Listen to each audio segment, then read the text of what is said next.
Assalamualaikum warahmatullahi wabarakatuh. Salam sejahtera buat kita semuanya. Jumpa kembali bersama channel kami, channel Mekanik Mesin atau channel bengkelnya Kamoni Motor. Ada satu keluhan dari unit motor Yamaha Frigo ya. Mengeluhkan customer ya tentu, dimana untuk unit motor ini mudah nyala, tidak ada kendala ketika nyala, cuman masalahnya adalah di bagian tanjakan ya, di medan yang menanjak, tanjakan yang curam, motor ini tidak naik, terkesan slip, menjerit. Untuk bagian pibelnya ya, saya coba tadi sudah lakukan reading dengan medan yang tentunya sesuai keluhan, sesuai dengan laporan bahwa di medan tanjakan motor ini tidak naik, tidak nanjak ya. Nah, ini kita cari tahu masalahnya dari mana, sumber masalahnya kita pastikan ketemu, solusinya seperti apa, hasil setelah perbaikan atau memang ada beberapa poin part yang diganti seperti apa, kita cari tahu ya. Yuk kita simak penelusuran kami untuk kasus ataupun juga masalah yang ada di motor Yamaha Frigo ini. Oke, kita lanjut ke pembongkaran kawan-kawan ya.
Oke kawan-kawan, sebelum kita lanjut untuk pembongkaran area CVT ya, kita jelaskan terlebih dahulu kenapa kita langsung tuju ke bagian CVT.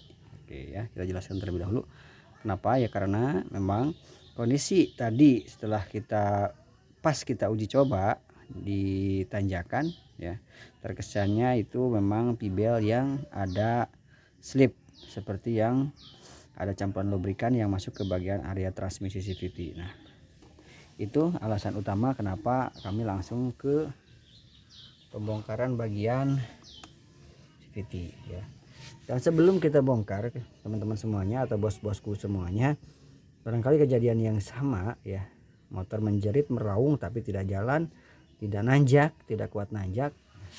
Kawan-kawan lihat dulu di bagian ini. Nah, di sini ada selang ya. Ketika di selang ini sudah ada bentuknya seperti cairan oli atau lubrikan, ini menandakan adanya oli yang masuk ke area transmisi CVT ya. Biasanya ada kebocoran. Kebocoran itu ya Satu dari oil seal yang ada di bagian crankshaft ya, atau juga di bagian dari oil seal yang ada di crankshaft atau di bagian as puli belakang yang masuk ke atau yang berhubungan langsung ke bagian gearbox atau gardan ya. Di sana atau dalam ada oil seal. Jadi jika memang sudah lama usia pakai atau memang ada kendala suatu hal yang bisa menyebabkan olinya terlalu banyak keluar atau luber ke bagian transisi VT, nah itu yang menyebabkan adanya motor slip ataupun adanya oli yang ada di sini kawan-kawan ya, di pipa ini. Oke, detailnya yuk kita bongkar untuk bagian crankcase ini ataupun blok cover CVT ini, supaya kita bisa memastikan apakah memang benar ada kebocoran, apakah benar ada lubrikan yang masuk ya, ataupun juga mungkin ya, sangat dimungkinkan sekali adanya material ataupun masalah lain, karena memang kita belum lihat. Cuman untuk prediksi awal biasa terjadi yaitu memang adanya lubrikan yang masuk ke bagian ini. Oke, yuk lanjut lagi. Oke, Bapak Ibu, kawan-kawanku, obos-obos semuanya, di sini sudah kita lepas dan benar adanya ya, adanya kebocoran oli ya. Oke, kita lebih detail lagi.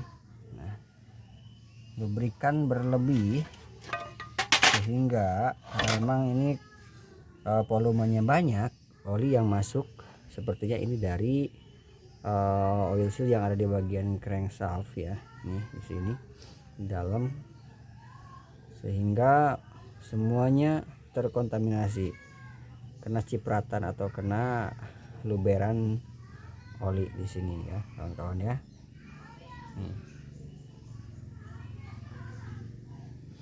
Oke ya, jadi benar sesuai prediksi adanya lubrikan yang berlebih, tumpah, luber ya dari oli mesin masuk ke bagian komponen CVT ini. Lebih detailnya, dari manakah sumber oli ini? Apakah betul dari crankshaft ataukah dari oil seal yang ada di bagian aspuli? Yuk kita detailkan lagi. Oke, untuk puli yang depan kita buka dengan menggunakan kunci shock 17.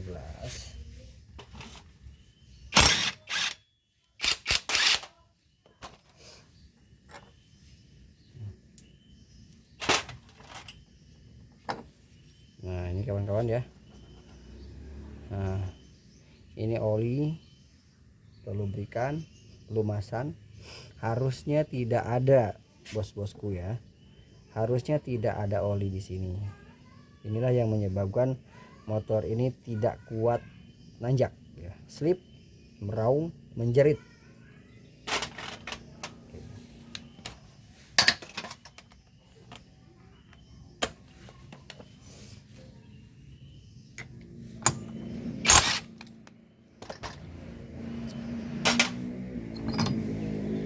Untuk di bagian rumah kopling atau mangkok kering kawan-kawan ya, cuma memang ini kotor saja, sangat kotor.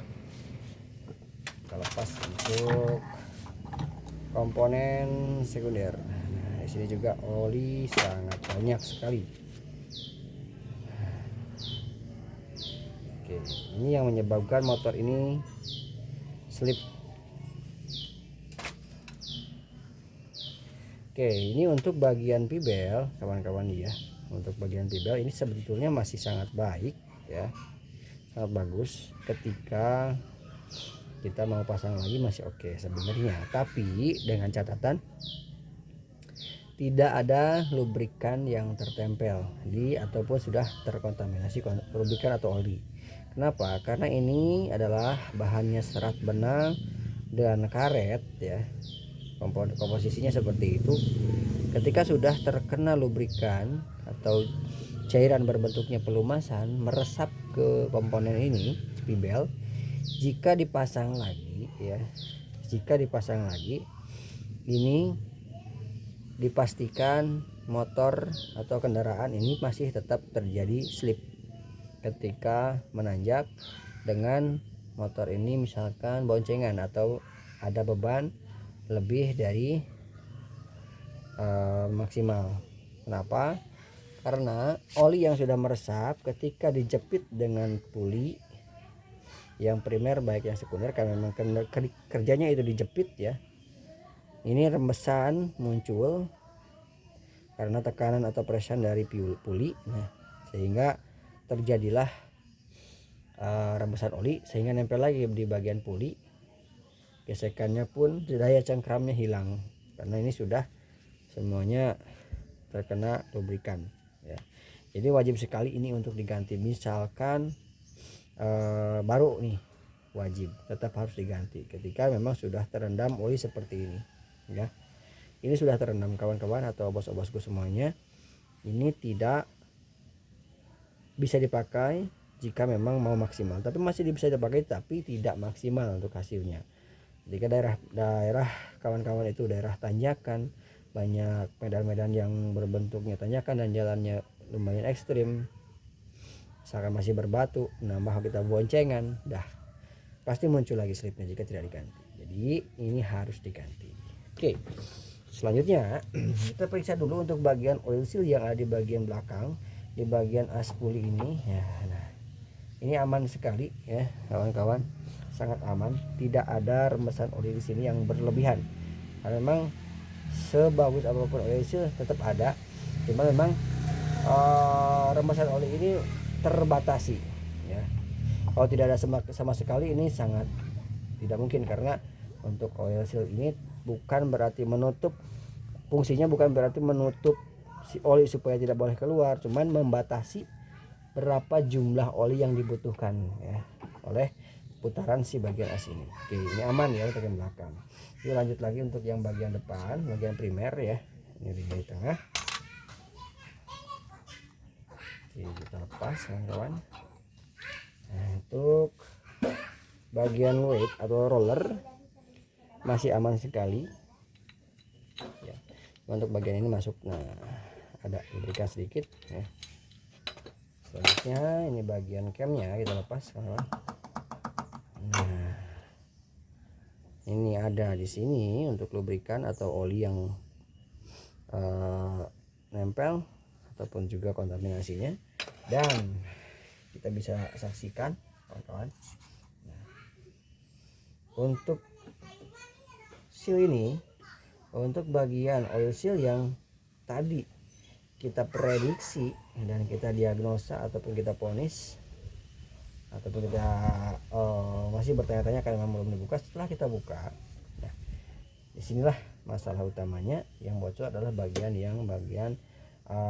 crankshaft depan di sini ya.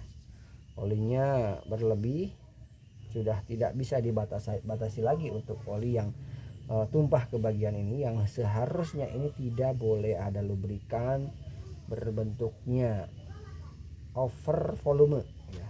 Misalkan rembesan atau lumasan di bagian ini atau bagian ini juga tetap ada, tidak mungkin tidak ada. Cuman ini over capacity atau over volume oli yang sudah masuk ke bagian transmisi CVT sehingga merendam bagian tibel, merendam bagian puli ya.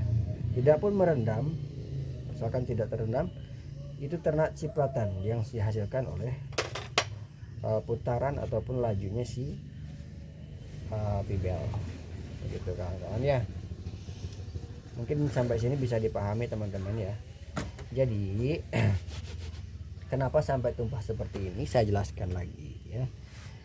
Jadi ini betapa pentingnya untuk perawatan komponen bagian CVT ya, termasuknya bagian poin-poin pentingnya ada puli, ada kampas kopling ganda atau clutch karir ataupun juga clutch housing, dan juga bagian puli primer dan sekundernya semua ya. Dalam satu kabinet ini itu wajib sekali dirawat maksimal 6 bulan sekali ya. 6 bulan sekali kawan-kawan harus mempercayakan ke bengkel kepercayaan kawan-kawan ataupun juga ke bengkel obos-obos yang sudah sering langganan ataupun ke bengkel resmi mau ke bengkel umum, semuanya pasti amanah. Semua bengkel pasti menginginkan yang terbaik ya. Jadi pasti percayakan untuk merawat, karena memang ada beberapa poin penting yang harus dirawat, yang harus diganti masa usianya secara berkala supaya tidak terjadi seperti ini ya. Kalau sudah terjadi seperti ini, otomatis biaya pun yang harusnya ganti seal aja, misalkan ini sealnya harga 15.000 ya, contoh, harus ganti pibel. Pibel ini bisa dikatakan lumayan juga, harga Rp97.000 untuk pertanggal sekarang, tanggal berapa, tanggal 2 Maret ya 2026. Ini harusnya minim karena memang harusnya perawatan saja, tapi yang belum saatnya ganti ya, ini masih bagus, harus sudah ganti karena memang kita lupa ataupun juga terlambat tanpa memanage untuk perawatan berkala untuk motor teman-teman ya. Bukan menggurui, juga bukan mengajari, dan juga bukan menakut-nakuti bikin Farno para owner motor Matic, bukan ya. Cuman ini semua saya informasikan, semua saya sampaikan hal-hal yang berbaunya edukatif buat teman-teman supaya lebih sayang lagi ke motor, lebih sayang waktu, kita bisa menghargai waktu karena memang motor tidak ada kendala di jalan. Oke, itu. Setelah itu kita pastikan untuk mengganti oil seal di bagian crankshaft depan ini ya. Nanti kita cleaning, bersihkan bagian area bagian crankcase, puli, semua komponen kita bersihkan kecuali ini juga. Untuk pibel kita ganti baru. Oke teman-teman, kita simak untuk bagian pembersihan ya. Kita bersihkan untuk bagian ini semuanya, dan juga kita ganti untuk bagian sealnya. Oke, kita lanjut.